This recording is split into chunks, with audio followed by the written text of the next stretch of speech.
Installée au cœur de Thiès, Seniran Auto est une entreprise pionnière dans l'assemblage automobile au Sénégal.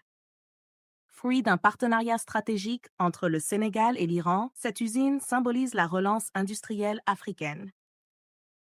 Après une longue pause, elle redémarre avec ambition. Produire des véhicules modernes, économiques et adaptés aux réalités locales. Aujourd'hui, grâce à la technologie hybride gaz-essence, Seniran Auto fabrique des taxis Samand, pensés pour l'environnement et l'économie nationale. Ce vendredi, les ministres Seringue Diop et Yankoba Diémé étaient en visite à Seniran Auto, à Thiès, sur instruction du Premier ministre. Objectif, évaluer la situation de cette usine de montage automobile, symbole d'une ambition industrielle nationale. Malgré un outil performant et des employés motivés, l'usine ne tourne qu'à 15% de sa capacité. Le ministre des Transports a promis des réformes urgentes, notamment la mise à jour des normes pour permettre aux véhicules à gaz produits sur place de circuler légalement.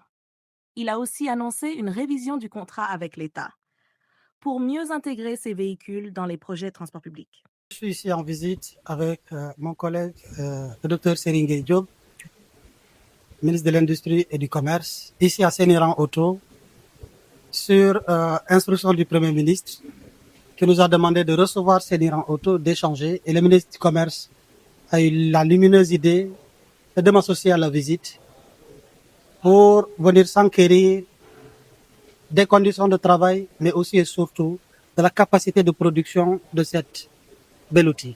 Nous en sortons avec une situation plus ou moins mitigée. Mitigée parce que nous sommes très contents de ce qu'il y a comme existant ici en termes de capacité de production, d'engagement des travailleurs, mais aussi de dispositifs mis en place en termes de formation et de prérequis pour un bon transfert de technologie. Un petit peu malheureux parce que la situation est clairement, certainement le ministre Seringue Diop reviendra dessus, ils ne sont pas à une production optimale. À peine 15% de production pour une usine qui était prépositionnée pour faire la conquête de l'Afrique.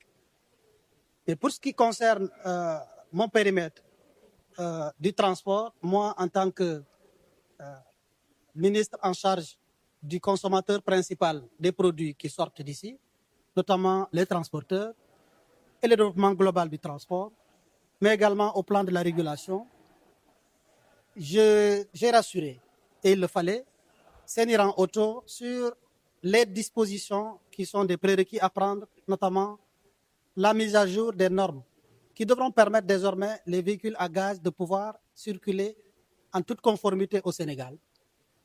Les principes de visite technique qui doivent désormais embarquer les véhicules à gaz parce que ça n'existe pas, alors que les véhicules circulent, alors que nous avons une usine de production de véhicules à gaz.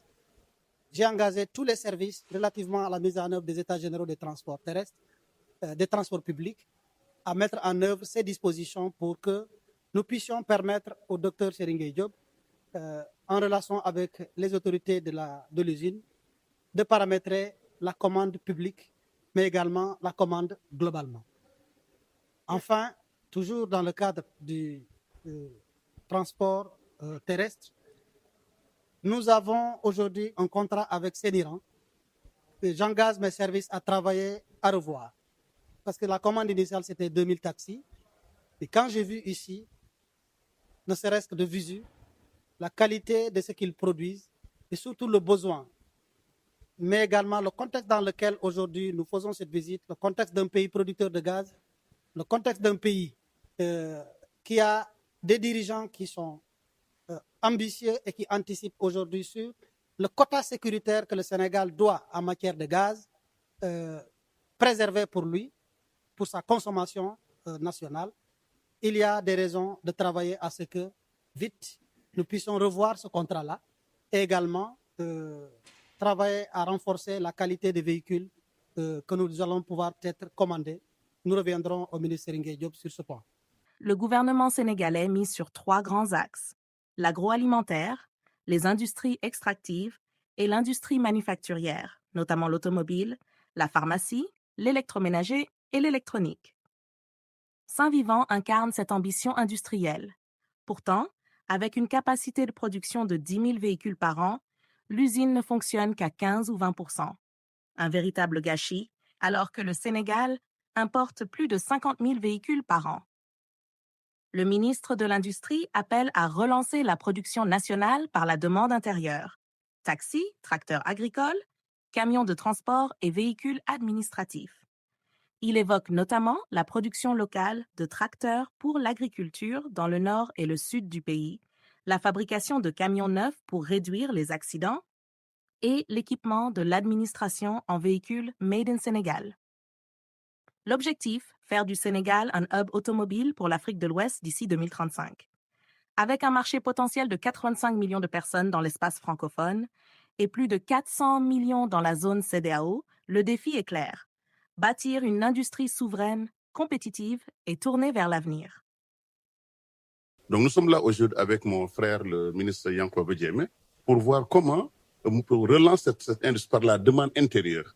Parce qu'en matière économique, c'est ça qu'il faut faire. Il faut relancer les industries, il faut relancer par la demande intérieure. Or, cette demande, elle est là. On a besoin de taxis. Mais j'ai demandé au directeur général de réfléchir sur un plan beaucoup plus ambitieux. Le premier plan, comme vous l'avez dit, c'est produire maintenant des tracteurs. Vous savez que le Sénégal importe 500, 1000, 2000 tracteurs chaque année, qui viennent du Brésil, qui viennent de France, qui viennent du reste du monde.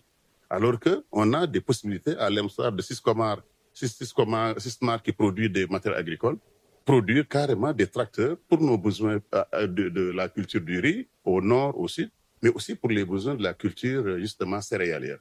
Je crois que ça, c'est un vrai projet qui permettrait à Sénéran peut-être de passer à 10, 20, 30% de sa capacité. L'autre secteur qui nous paraît prometteur, c'est le secteur des gros porteurs. Ils ont une licence de Mercedes depuis plusieurs années et nous avons aussi la possibilité de produire des camions. Vous savez que le Sénégal importe des camions de seconde main venant du monde entier qui ont dit, avec les transporteurs, avec monsieur le ministre, comment justement avoir des camions neufs avec un système de financement approprié pour pouvoir relancer justement le transport et réduire les accidents. Et le troisième secteur qui nous paraît important, c'est les véhicules justement de tourisme. Notre administration dépense des milliards de francs CFA chaque année pour acheter des véhicules justement importés. Est-ce que c'est logique de vouloir être souverain et d'acheter des véhicules importés? Je pense là aussi il y a une réflexion à mener pour voir comment nous pouvons doter de véhicules tout neufs notre administration, nos forces de l'ordre, nos fonctionnaires, nos agences, ainsi de suite. Je crois que c'est ces trois actes-là qui, à mon avis, permettront, dans ce que je leur ai demandé, le Master Business Strategy, MBS, c'est ça que nous leur avons demandé, sur 10 ans, d'ici 2035. Est-ce que cette vision que nous avons, comment eux, ils peuvent s'aligner à cette vision-là? Donc voilà, en réalité, l'avenir que nous voulons bâtir ensemble avec mon collègue, le ministre du Transport, mais aussi avec Sénéran, et l'État doit s'engager. Pas seulement pour Sénéran, vous savez aussi qu'on est en train de développer d'autres zones automobiles à Touba, avec Mercedes, avec Kia, parce que mon rêve, moi, et le rêve du gouvernement, c'est de faire du Sénégal un hub industriel automobile pour toute l'Afrique de l'Ouest. C'est ça la vision. Cette visite marque un tournant décisif dans la relance industrielle du Sénégal, avec une vision claire, des engagements concrets et une volonté affirmée de produire localement. Le gouvernement entend faire de l'industrie automobile un véritable moteur de croissance. L'enjeu va bien au-delà des frontières nationales. Il s'agit de positionner le Sénégal comme un acteur incontournable sur le marché ouest-africain. Une ambition forte, portée par des réformes structurelles, une commande publique mieux orientée et une confiance renouvelée dans le savoir-faire local. Sénéran n'est peut-être qu'un point de départ, mais il incarne déjà l'avenir industriel que le Sénégal veut construire.